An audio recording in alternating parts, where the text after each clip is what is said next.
Hi everyone, this is your host and your coach Mary, and welcome to week 4 of How to Move Forward When We're Stuck in Fear. So here we are at week 4, and each week has been filled with a small yet powerful step that can start to move you from frozen and stuck to moving forward. And each week we talked about a different way of moving out of this frozen, stuck response that fear or overwhelm can create. And you might wonder, why do we need several ways? Why isn't there a simple answer? Why haven't you just given me one way to do this and that's all we needed? Well, you can think of that, just that you need a variety of foods. You need a variety of interests. You need a variety of music. This is because at any given point in time, only one tool may not do the trick. So what we really need is a variety of ways to do things, because we're not always stuck in the same way. And while one tool may be very helpful at one particular time, it may not be the best one for the next time. So in part 1 of this series, we talked about tapping on the rebellion. We talked about that voice of, I won't, I'm not going to, you can't make me. It's a dug-in no, and being able to use the tapping for that voice, that rebellion in us, is so helpful. We need to be able to say no, and we need to hear and listen to ourselves say it. That doesn't mean we have to give into it. We don't have to give in to that 4-year-old who's having that tantrum. It just means that we need to be respectful, give it time, be heard, and tap with it. But we also talked about fear and I don't want to and I can't from a fear place, that way of feeling like you're being pushed into something in a frantic place of saying, no, no, no, please don't make me. And we did tapping around that too, because it is so valuable to be able to tap for that scared voice as well. Bottom line is we need to listen and be respectful of whatever voice we have, instead of just shutting it up or pushing it aside or pushing it down. We use our voice, but we add the tapping to it. And when we do that, we move out of that frozen, stuck place that our mind has grabbed onto and our emotions have grabbed onto, and it allows us to be the adult we are and make the decisions we choose to make now. And in the second part, we talked about another tool, which was take a little deeper look at our motivations. And remember, we didn't talk about getting ourselves motivated. We talked about finding out why we would be motivated to not do something, how finding out what we anticipate will be on the other side, the downside of making a change, how important that is. When we remove those, release those fears, can take another cognitive look at them and reassess them, then we're able to take some small actions again. Right? And then in part 3, we talked about the questions we asked. And again, looking at our questions strengthening us, getting us into action, or do they actually trip us up, bind us, keep us so flustered that we are frozen? And a question, something as simple as a question, can do that, because that's how our mind works. That's how we think, is through the questions we ask. And if we're asking low-quality questions, then we are not helping ourselves to access our creativity and our resiliency, and it can become very frustrated. So we talked about some questions that we could ask. We talked about high-quality questions, low-quality questions, how to create one. And I told you then we were going to use some of that work in this one when we're starting to talk now about how to get the body to go. And before I rush off into that, why I am reviewing all the different ways there are to get ourselves back into action is because I want you to get a list together. This is so important to do. Put a list together. Maybe write down 5 to 8, maybe 10 different things that you know that have helped you get into action before. Don't just write tapping, because at the time when you are overwhelmed and you are stuck, you're going to look at that and think to yourself, I don't know what to tap on. So if you can add, tap on, what do I think the downside is to moving forward? Tap on my rebellion. That will be more helpful to your mind. Remember, we want to set you up for success. And when you are in a frozen place, your mind does not have access to its creativity. So when you go to look at that list, it's going to be there to help you remember how to get back into action. You need to spell it out for your mind. So while when you're feeling good and you're writing your list, you may think, well, that's ridiculous. I'm just going to know what that means. Tap on it. You won't at the time. Trust me on this. Spell it out. Make it a very small chunk. That's another piece. You just don't say, tap, that's too large. The mind needs something very tiny to be able to tell it what to do when it's stuck. It needs very, very precise descriptions. Create this list, and it might be dance to my favorite song. It could be dance to this particular song, the theme from Rocky, or write down the artist, all right? So you make your list, go for a walk around the block, put on my shoes and walk up and down the front room 5 times. These are all tiny ways to get yourself moving, and then take your list and tack it to the back of your closet. Move your clothes aside, and on behind there, that wall behind your clothes, tack this list up, and here's why. You'll need to know where to find it when the time comes and you're overwhelmed and stuck. And I don't want you to have to go, where is that file on my computer? Or where did I file it away? Or where is it in this stack of papers? I love the back of the closet. It's like a private space. It's my own little space. Nobody climbs back there. Nobody's moving my clothes looking for things. I know where it is. It means something to me. You tack it on the back of the closet so that when you are stuck again and you don't know what to do, it is your 911 call. And you can go to the back of the closet, and instead of having just one thing there, you'll have a list of things. And as you go through that list, you may find this one doesn't appeal to me and that one doesn't appeal to me, and all of a sudden, boom, you'll find one that does. And you think to yourself, take a hot bath. My God, that is what I can do right now. That is something I can do. You might go and you do that activity. You might come back now because you've already done one little thing.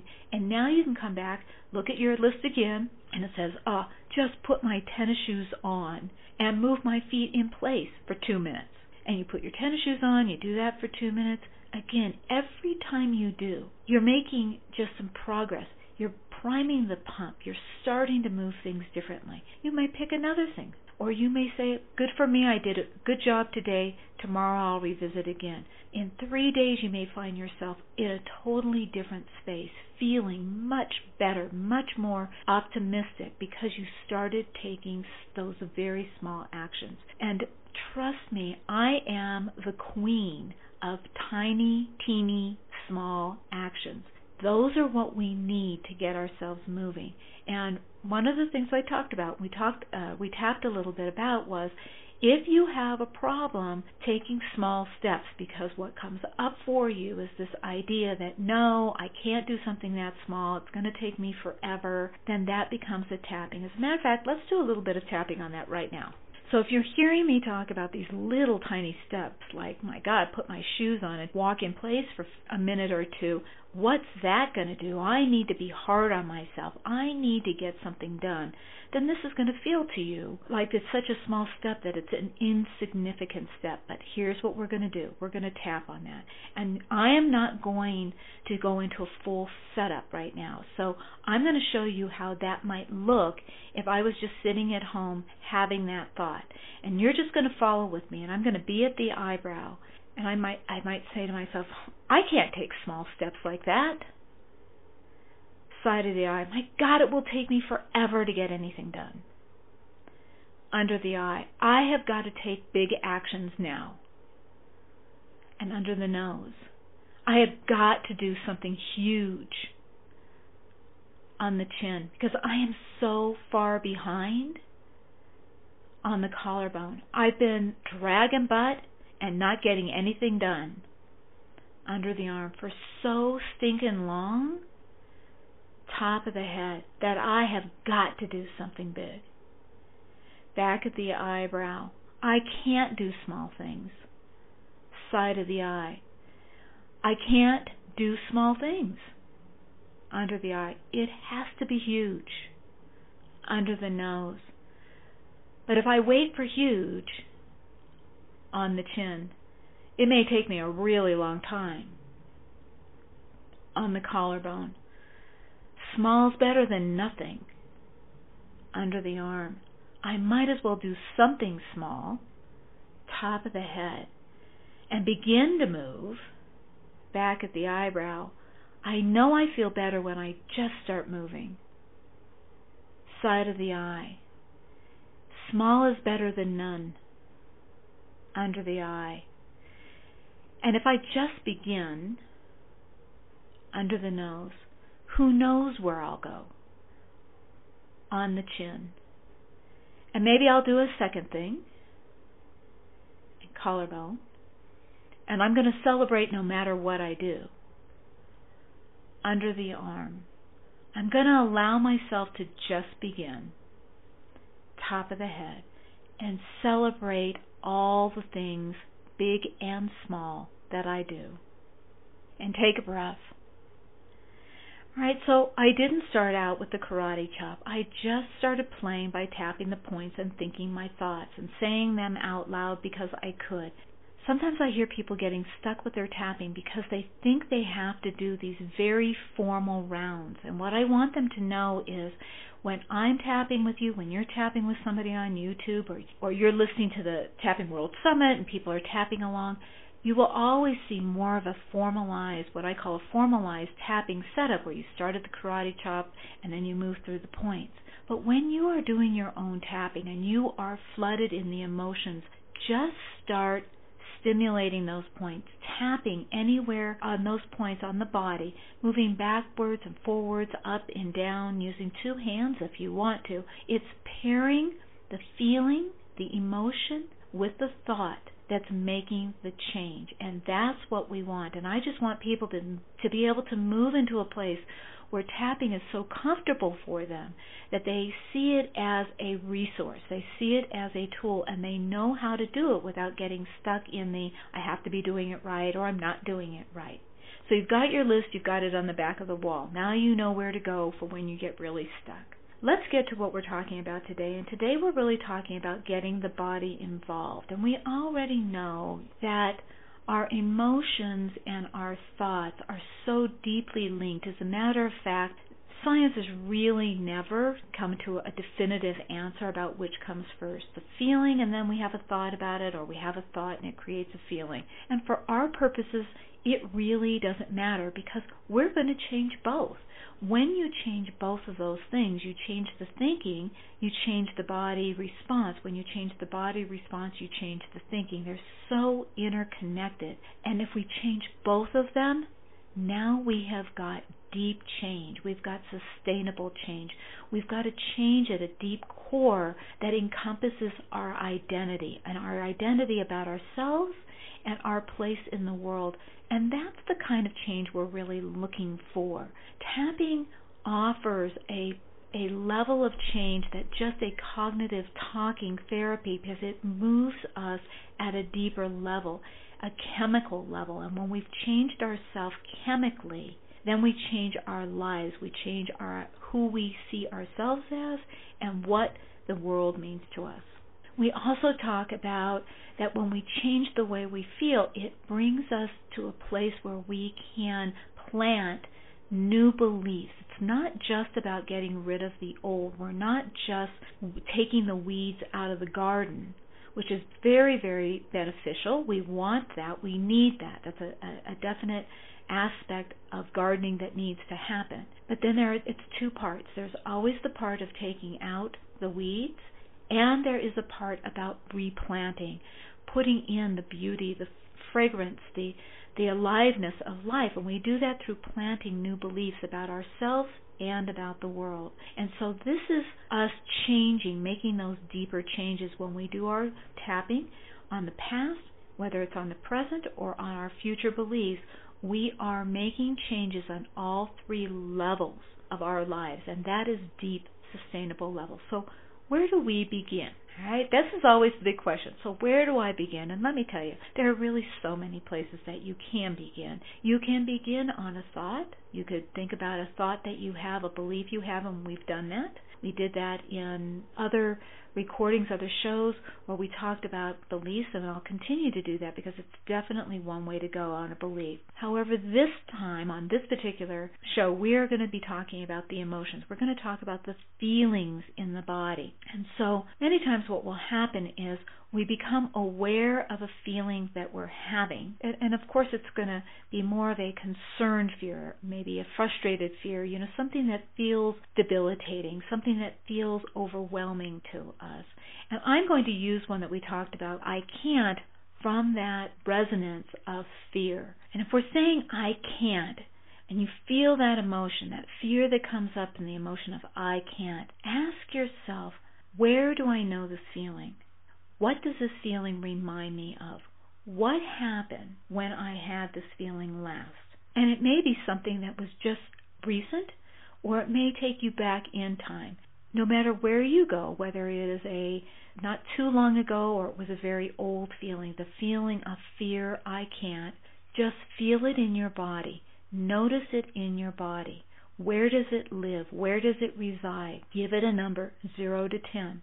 If it comes with an event, a specific time, and I'm going to use an example, then you just start tapping with it and talk about that event, the story of it. For instance, think about a time, what that event was. Feel the feelings in your body. Feel how it feels when you're thinking about that event. And remember, we're going to think about the feelings in the body for this particular tapping, starting at the karate chop. Even though I can feel all these emotions from this time, I feel them right there in my body. I call that my, fill it in, think of what you would call this feeling. I call this my fear. I still choose to love and accept all of me, even though I feel this fear feeling. I can't do it. I remember how it felt back then. The look on their face, the sounds around me. I don't want it to happen again. I still choose to accept myself, and I still choose to relax. Even though I'm thinking of that time and how I felt back then and where it is in my body, it's a pattern. I know I've felt it before. I still choose to accept me, and I still choose to relax. And at the eyebrow, I remember that time. Side of the eye, I remember that time. Under the eye, I remember this feeling. Under the nose, I remember freezing. On the chin, that feeling is still in my body. Collarbone, I felt so helpless. Under the arm, I felt alone. Top of the head, time froze. Back at the eyebrow, that feeling, side of the eye, has stayed in my body. Under the eye, all this time. On the nose, it's time to let it go. Chin, I'm letting this feeling go. Collarbone, I'm releasing it from my body. Under the arm, that old event. Top of the head, I'm safe now. Back at the eyebrow, and it's safe for me to feel safe. Side of the eye, it's safe for me to relax about this. Under the eye, my body held on to it long enough. Under the nose, it's in the past. On the chin, I choose to breathe. Collarbone, I choose to relax. Under the arm, I take a deep breath. Top of the head, and I let all the tension go from this event. Now take a breath. Now that tapping may have done it. It may have brought that number down, or maybe you need to do it again and again. It depends what that event was. Make it a very small part of that event. Go back, replay the very small movie in your mind, until you feel your body relax around it. It doesn't matter how many times it takes you to go through it. As long as your number keeps coming down, you are on track. You are doing the right thing. So just go back and review that little event, that event in your mind that you've been holding in your body. And feel your body as you watch it. Remember, we're looking from the body to be able to break up those patterns. Feel it in your body. When you watch that movie, how does the body feel? And if it still feels tense, it's going down, then just keep focusing on it, where it is in the body. Go around again, another round through all the points, focusing on it, that event in my body, that event in my body, that event in my body. I choose to let it go now. This is how we release those old traumas, those old events from our body that our mind continues to use as a way of reminding us that the world is not safe, or to remind us, see how stupid you were then, see how incapable you were then. This was the proof that I was using.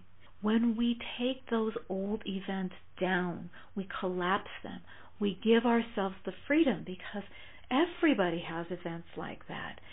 But it doesn't have to be what defines us. And as we let them go, we're able to stand more into the beliefs we choose to have, that I am capable, that I am enough, that I am resilient, that I do deserve more.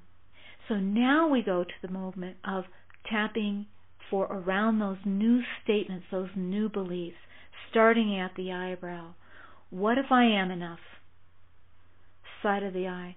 What if I've always been enough? Under the eye. I choose to know I could be enough. Under the nose. That I could be deserving. On the chin. That I am lovable. On the collarbone. That I am capable. Under the arm. That I am creative. Top of the head. That I'm loving. Back at the eyebrow. That I have something to offer. Side of the eye. That I can be filled with gratitude. Under the eye. That I could begin to accept myself. Under the nose. To celebrate myself. On the chin. To see my strengths. Collarbone. To be proud of my strengths. Under the arm. To feel capable. Top of the head. I choose to own these new beliefs. Back at the eyebrow. I take them in. Side of the eye. I make them mine. Underneath the eye. They're part of who I am. Under the nose. What if this was true? On the chin. What if it was already happening? On the collarbone. How would I know? Under the arm. Who else would notice? Top of the head. What would I hear myself saying? Back at the eyebrow. When I'm feeling just a little bit better. Side of the eye. When I'm feeling just a little bit stronger. Under the eye. When I'm saying, my goodness, I'm brave. Under the nose. When I say, look at what I tried. On the chin. When I say, what a good job I just did. On the collarbone. What if I was my own champion? Underneath the arm. What if it was just beginning? Top of the head. And it was beginning now. Take a deep breath and put a big smile on your face. You may have this feeling for just a second. This feeling may stay with you for hours. It doesn't matter. It's the doing it more often that will make it part of your life. Being able to do this, whether you only can begin by holding on to these for a second before all of a sudden you tumble again and start to worry. The fact that you start to build on these few seconds is what matters. Sometimes people will say, I felt good for a day, and then didn't happen again, and then it kind of washed off, and I go, that's because you need to keep doing it. Nobody stays that way 24/7. Nobody. Even the happiest and the most successful person doesn't feel that way all the time. They have to come back to it. They have to remind themselves. They think in a particular way that may get them there more often, but it's something you are learning to do. It is something you are allowing yourself to do. Every time you tap and you remove something old, you give yourself more area to be able to plant. You take out a weed, it gives you more places to plant more new seeds. As time goes by, your seeds start taking roots. These things start to grow. They start to produce. There's beauty that comes there, and that's what you start to see. Every garden's got some weeds. We will still have some past experiences, but we're going to start to measure our lives based on the amount of flowers and fruit trees and the gorgeous things that we start building into our lives, not just the things that we need to take away. I have truly enjoyed doing this series with you. Go back, re-listen anytime you want. And I love to hear from you. So please email me at mary@tapintooaction.com. Let me know your thoughts about this. Let me know what's changed for you, what small things you've done. Let me know what's on your list at the back of your closet. I love having those lists, getting ideas from other people, because those are the suggestions I give to the people who don't know what to put on their list. So feel free to share with me what's on your list. Until next time, this is your Coach Mary. Have a great day. Stay brilliant.